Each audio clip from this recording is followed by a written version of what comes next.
Hi there and welcome back to the Nourishing channel, and today I'm going to be talking about my love-hate relationship with calories and also discussing whether or not you should be counting calories really rigid in recovery from an eating disorder. So firstly, let's talk a little bit about my own experiences of counting calories in recovery. So for a very long time, my whole life absolutely revolved around counting calories. And this was both during my eating disorder and also during the initial parts of my recovery for a good 5 or 6 years. And I really wholeheartedly believed that I could recover from anorexia if I could just eat a normal amount of food and a specific number of calories for each meal or snack time, because I thought, well, as long as my body is nourished physically, then that's fine, I'll be a healthy person. But boy, was I wrong, because what goes on when you count calories is obsession, preoccupation, and actually just revolving again your whole world around food, numbers and weight, and importantly, control. Now for me and many others, I know that keeping some control in whatever form that may be is kind of a really open window to allowing your eating disorder to jump right back into the driving seat and take over.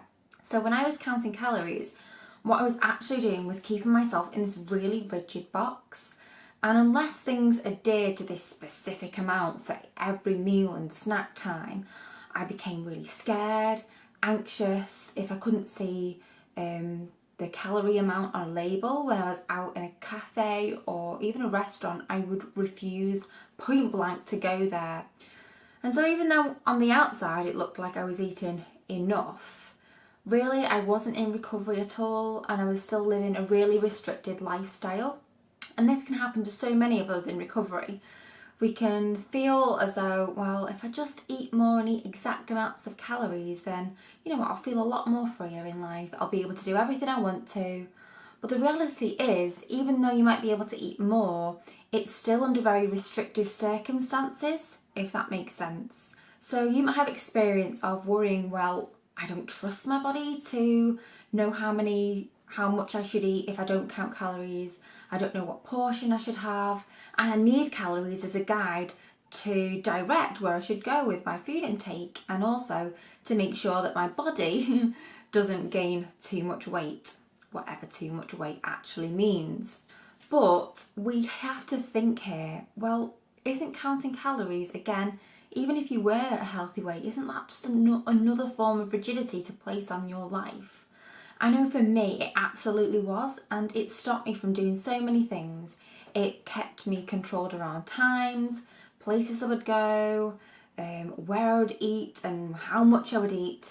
So for example, I might have looked in a cake stand box or whatever when I went to go and visit a cafe and got instantly be overwhelmed by the calories that were on the little stickers outside of the cakes.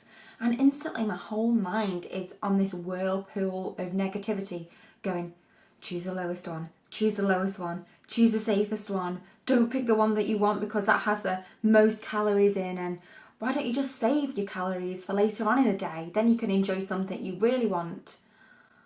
But guys, that's not living, because I couldn't pick what I really wanted to eat in the moment. Even when I was challenging myself to fair foods, I kept myself within the small little window of limits between what I was allowed. So for absolutely years, I was scared of eating like what I would call higher calorie items that were outside of my limits, like big whole muffins from cake shops that I absolutely did want to have but just wouldn't allow myself. I would also cut things in half to make sure that it fitted in with my calorie amounts, and I was always checking on the backs of packets. And that in itself, I can't believe I spent so much time of my life doing that. So to kind of move on from that point of how it affected me, I kind of just want to point out that calorie counting isn't actually an accurate gauge at all to uncover what you should and shouldn't be eating. For me, I know that actually eating in a way that's in line with what you truly want and what you feel like is the most important. And at the minute, you might actually not know what you feel like eating. You might be stuck in a cycle where all foods have this negativity surrounding them, or you might be completely trapped by fear when it comes to trying to choose food. So in that instance, I think, calories can act as a very rough guide, but as soon as you start counting specific calories, you just kind of start engaging in this completely pointless activity, because for one, calories are not accurate at all. I mean, calories can really differ depending on the time of season, like certain things were grown in, how things are packaged. Some people who are serving your food might put more or less on. Like if you think about it, no food portion that has this, exact amount of calories on a packet is exactly the same. There's various different combinations of ingredients in there that even though they look the same on the back of the packet, they're still in there in variable amounts. And also, as strange as it might seem to what we've been made to believe, our bodies are not calculators. They're just not. So even though you might eat like 300 calories for a snack and think, oh my God, I've eaten too much, when it's really not, your body doesn't perceive that. It just doesn't think in numbers at all. It just thinks, I've just had some fuel to nourish myself for a little bit more in the day, and to also keep my mind fueled and myself running in an optimal way. And in fact, by actually skimping on calories, you actually cause your body to go on shutdown mode. So what that does is it messes up completely your metabolism. And I don't mean that if you're starved you should eat less, by no means that at all. I just mean sometimes your metabolism might slow down by restricting.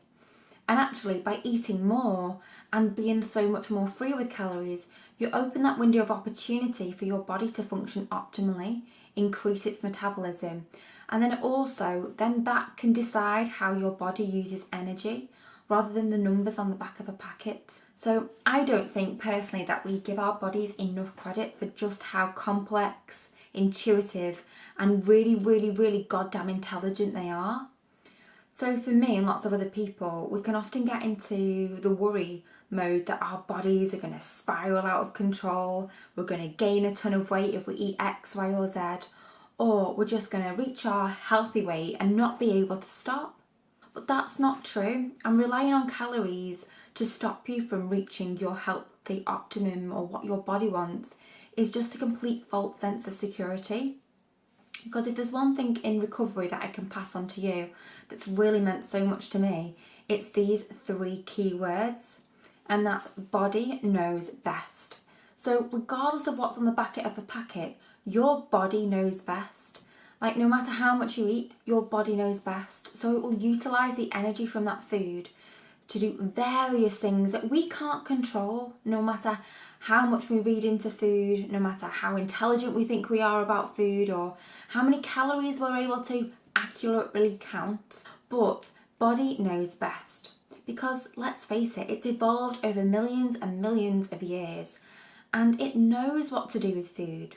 Unfortunately, our messed up mind in this crazy world when there's so many expectations placed over us in terms of how many calories we shouldn't eat and what foods we shouldn't eat and what food groups we should cut out, those have taken a very short amount of time in the grand scheme of things to develop. And often the fact is that those weird dieting rules or mantras that we've had injected into our brains just aren't true, and it's not how our body functions. So to kind of sum up a few of those points, counting calories is a completely, majorly inaccurate way of gauging what your body needs. Often we just need to learn how to have decent sized portions of food and actually eat to a point where we feel not just physically satisfied, but psychologically satisfied. So I believe, and have personally experienced in my recovery, a case where I have so-called eaten a normal amount of calories or even 3,000 calories a day or more and still felt actually really psychologically hungry. So even though my body was full, I still felt like I needed more. Now looking back at that time, I felt completely overwhelmed with fear, thinking, oh my gosh, I'm never going to stop wanting to eat. I'm never going to stop, overthinking things and always wanting food. But that's not true, and the reality was that I did stop obsessing around food. It was just because at the time I was still in a starved state. Even though I was gaining enough to get to a healthy weight, I'd still placed so many restrictions on my life and was so obsessively counting calories that my mind and body had interpreted that as being in a famine and fearing feeling unsafe around foods and not having enough food available. So inside, and what I think genetically and evolutionary speaking, I was still on high alert mode and worrying that if I don't think about food all the time, then I might starve. And you know what? I give my full body a full right to think that way, because for so many years I did starve it and I didn't give it the love that it so needed, and I didn't listen to what it really wanted. So it had full right to kind of mess with my mind and make me think about food all the time and make me want to buy loads of cookery books or just read food magazines. And what middle of the 20-year-old people do that all the time? But anyway, I kind of wanted to just make a few points clear before summing up this video. And one is, apart from calories being quite inaccurate, is that at any point in time in your recovery, you have permission to let go of calories. So if you have felt like for years, months, or even a few weeks that you've been obsessed with calorie counting, and that even though you might be eating a normal or a healthy amount of food, that you're still trapped in this cycle of needing to check packet labels or not go out to certain places because you don't know how much calories are in them, then you have permission to step away from that and actually think, okay, as long as I know that I'm eating a decent portion of food, I'm eating several times a day, whether that's 3 meals, 3 snacks, or even additional snacks in between those 3 meals, then that's okay, and you don't need to rigidly count. The real freedom in recovery comes from times when you can just walk into a cafe, walk into a restaurant, look at a menu and go, oh, that sounds nice, I'm going to have that option. And when calories are so lodged in your mind, that's just not a possibility. And to be quite honest, it's only over the last couple of years that I've really got to grips with throwing away calories myself. And to be honest, it's still hard from time to time, because what I say, you can't necessarily unlearn the language of calories, but you can choose not to speak them. And by that I mean, you don't always have to look on the back of a calorie packet. And even though you might know the roundabout proportion of calories that are in certain items, you don't have to calculate that at every meal or calculate it at the end of the day to sum up your self-worth. Because calories do not mean diddly squat in terms of what you really are as a person. All they are is made up numbers, actually made up numbers if you look at how calories are actually kind of developed years and years ago. And by no means are they a good or true gauge of how amazing you are as a human being. So before I babble on for a good download of hours on this video about why not to count calories obsessively, I'd really just like to say that you are worth more than what your calorie intake is. You deserve so much more in life to revolve your world around counting calories. And recovery becomes so much more freeing when you start to unravel what you really want deep down in terms of your relationship with food, and actually start deciding what you want to eat based on how you feel. And that doesn't mean necessarily going along with the feels of what your eating disorder wants, but actually tuning into your heart and saying, you know, does Marissa want that muffin? Yes, she does. So I am going to have that muffin even though it freaks me out. Or I'm going to go to Starbucks and order the biggest cookie on the menu because I've wanted it for months and months, but I've not allowed myself because it had too many calories in it. And when you start tackling fears like that, that is when you really start to level up in recovery. And personally, I wouldn't have been able to fully recover if I hadn't have stopped rigidly counting calories. So on a final note, I'd really just like to say calories are just there to throw out the window, tell them to poo off. Even if you just want to swear, just tell them to poo off. And you go out there and live your life to the full, because counting calories is so not worth wasting your life on that. And in the meantime, if you really want to just comment your own views around calories below, I'd love to hear from them or share some tips of what's helped me to get rid of them out of my life. And even though it's going to be an ongoing project for me to kind of eliminate calorie counting completely, I definitely believe it's possible. And I really believe that recovery is possible for you too. So with that in mind, you go out there and have a great week. Go and make some food challenges. Go and poo off calories. And go and have a really good time. So that's a thanks from me to you for listening. and a goodbye, and hopefully I will see you very soon.